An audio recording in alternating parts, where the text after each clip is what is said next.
Bonjour les amis, c'est un plaisir de vous retrouver ce matin pour cette nouvelle séquence du samedi 17 juin 2023. Nous disons bonne fête Hervé et bon anniversaire à tous ceux et celles qui le fêtent aujourd'hui.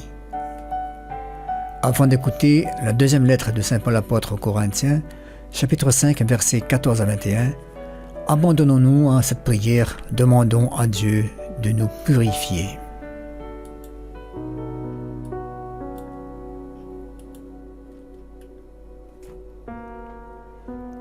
Seigneur, conformément à ta parole, pardonne-moi pour mon manque de prière et d'amour envers Dieu mon Père, pour mon manque de charité. Pardonne-moi Seigneur pour mes rancunes. Aide-moi Seigneur à pardonner. Pardonne-moi Seigneur pour mon orgueil, mon égoïsme, pour toutes les paroles mauvaises que j'ai prononcées, pour mes jugements, mes critiques qui ont fait du mal aux autres. Pardonne-moi pour tous les actes mauvais que j'ai commis, pour les comportements peu fraternels que j'ai eus envers mes frères et sœurs. Pardonne-moi pour les mauvaises pensées qui me sont venues. Aussi pour tous les autres péchés que j'ai oubliés, mais que tu connais. Seigneur, je me repens de tous mes péchés et je mets toute ma confiance en toi. Je te supplie, crée en moi un cœur pur et renouvelle en moi un esprit ferme.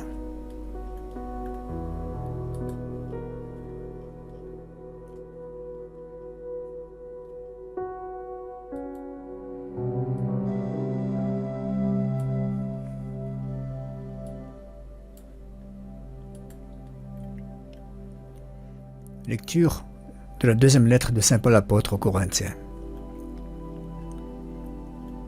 Frères, l'amour du Christ nous saisit quand nous pensons qu'un seul est mort pour tous, et qu'ainsi tous ont passé par la mort. Car le Christ est mort pour tous, afin que les vivants n'aient plus leur vie centrée sur eux-mêmes, mais sur lui, qui est mort et ressuscité pour eux. Désormais, nous ne regardons plus personne d'une manière simplement humaine. Si nous avons connu le Christ de cette manière, maintenant, nous ne le connaissons plus ainsi. Si donc quelqu'un est dans le Christ, il est une créature nouvelle. Le monde ancien s'en est allé, un monde nouveau est déjà né. Tout cela vient de Dieu. Il nous a réconciliés avec lui par le Christ et il nous a donné le ministère de la réconciliation. Car c'est bien Dieu qui, dans le Christ, réconcilia le monde avec lui. Il n'a pas tenu compte des fautes et il a déposé en nous la parole de la réconciliation. Nous sommes donc les ambassadeurs du Christ. Et par nous, c'est Dieu lui-même qui lance un appel. Nous le demandons au nom du Christ. Laissez-vous réconcilier avec Dieu. Celui qui n'est pas reconnu, celui qui n'a pas connu le péché, Dieu l'a pour nous identifié au péché, afin qu'en lui, nous devenions justes, de la justice même de Dieu. Parole du Seigneur.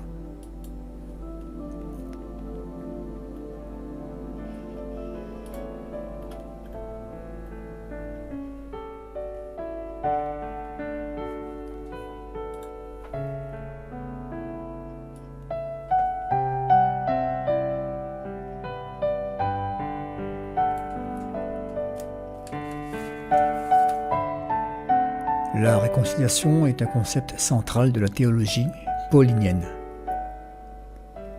Dieu nous a réconciliés avec lui dans le Christ et a confié aux apôtres le service de la réconciliation. Quand Paul, à la place du Christ, supplie ses lecteurs en disant « Laissez-vous réconcilier avec Dieu ». Cela signifie aussi que nous devons nous réconcilier avec nous-mêmes. Nous devons mener une vie d'hommes et de femmes réconciliés. Réconciliés avec nous-mêmes, réconciliés avec Dieu et réconciliés avec les gens avec qui nous vivons. Cette réconciliation n'est pas d'abord une exigence morale. Elle est également une invitation à la guérison intérieure. La psychothérapie veut aussi amener l'être humain à se réconcilier avec sa vie. Par la thérapie, c'est un important moyen de guérison. Je voudrais donc décrire, dans un premier temps, quelques pas à franchir sur la voie de la réconciliation avec soi-même, puis également les chemins de la réconciliation avec le prochain. La réconciliation que Jésus-Christ a opérée sur la croix n'est pas en premier lieu le pardon de notre faute.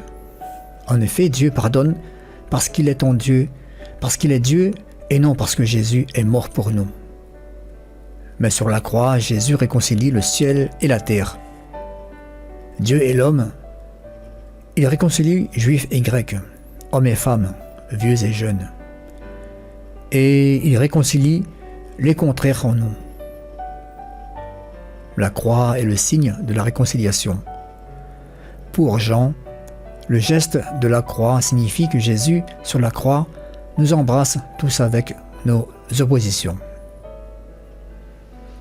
Et puisqu'il nous embrasse avec nos oppositions et avec notre faute, nous pouvons nous embrasser nous-mêmes. Nous pouvons vivre réconciliés avec nous-mêmes. Et cette réconciliation signifie la guérison de notre déchirement intérieur, signifie être en accord avec notre vie et être un avec nous-mêmes, avec tous les hommes et avec Dieu. C'est en cela que consiste le salut. Être un avec tout ce qui est, être entier, être complet.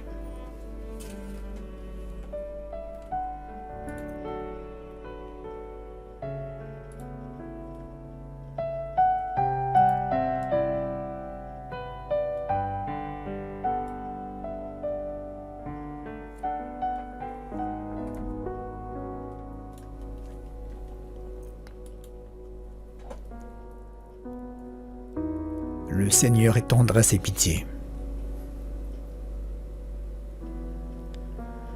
Bénis le Seigneur, ô mon âme. Bénis son nom très saint, tout mon être. Bénis le Seigneur, ô mon âme. N'oublie aucun de ses bienfaits. Car il pardonne toutes tes offenses et te guérit de toute maladie. Il réclame ta vie à la tombe et te couronne d'amour et de tendresse. Le Seigneur est tendresse et pitié, lent à la colère et plein d'amour. Il n'est pas pour toujours en procès, ne maintient pas sans fin ses reproches. Comme le ciel domine la terre, fort est son amour pour qui le craint. Aussi loin qu'est l'Orient de l'Occident, il met loin de nous nos péchés.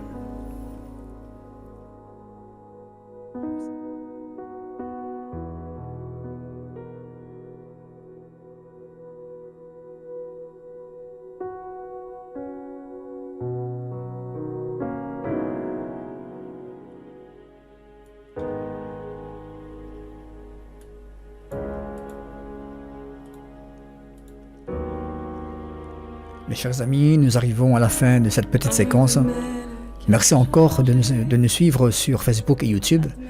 Que cette journée soit pour vous journée de réconciliation avec les autres, avec vous-même et avec Dieu. Que l'Esprit vous inonde de son amour et vous protège, vous et toute votre famille. On se dit à bientôt et on se quitte sur ce chant de Lélia Jobin, Réconciliation.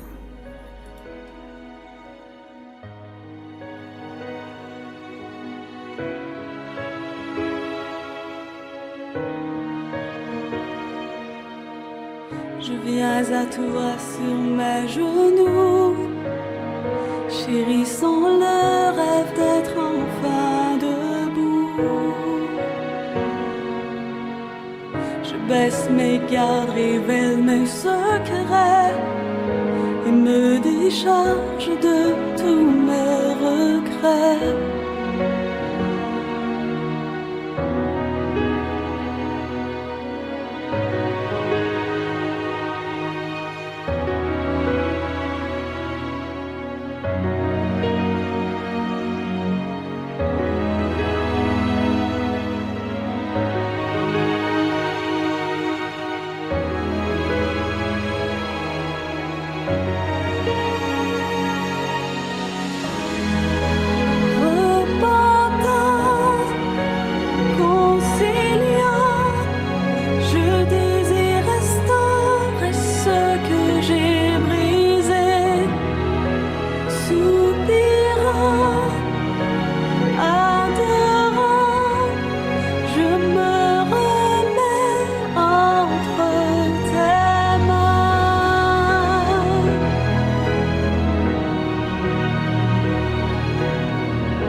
Soupirant, adorant, je me remets entre tes mains.